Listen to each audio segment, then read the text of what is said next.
Yeah, we're gonna start working on the fuselage belly pan here, the part that fuselage that goes under the wing. And the way we're going to do that is we're going to look at the formers that the kit provides, but these are intermediate to the part, to the belly pan itself. So that means that they're just, one here, roughly. I think one goes here, and then one goes here in the middle. But there's nothing on the ends to anchor our stringers to, so I have to create those two sister bulkheads to those formers. They're just going to be glued right to those two formers. And here's the front one, and here's the back one. So what I'm going to do is just notch for the center on both of these, run that stringer across, and get it to the right shape, get it to bow correctly, and then that'll tell us exactly where to position these intermediate formers to support that shape, right? And that'll just be for the center line.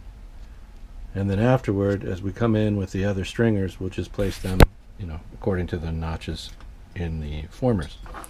And as I said before, I built up the underside of this wing and skinned it. I think this is 3/32 thick, so it's at least that much higher than it needs to be. Not that it needs to be, but that it was designed to be, using these formers in this size. So what I'll start off by doing is taking off about a 1/16 from the bottom of each of these formers. And then the other thing I need to do is, if they don't fit, like for instance, I think 13 is the biggest one, doesn't quite fit between the wing skins that I have. So I'll have to cut it down side to side as well as shorten it on the ends.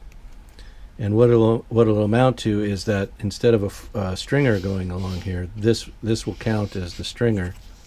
So I'll just notch for it and consider that stringer position 1 along the bottom, and then we'll build up from there, if you're following me. So I'm going to go ahead and cut these parts down as soon as I have, notched both of these, run a stringer through the middle, and kind of determined what our height needs to be here, because it's important that we get the proper shape, the proper bowing shape, bow or the curvature of this what amounts to a keel correct, and then all the rest of it will fall in line based on that. But that shape has to be right.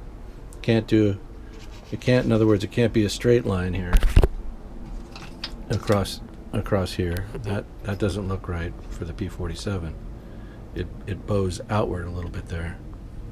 So we have to make sure we get that. And it certainly can't be concave like this. It has to be bowed up and out. But it has to be, the right shape. So that's what I'll be working on.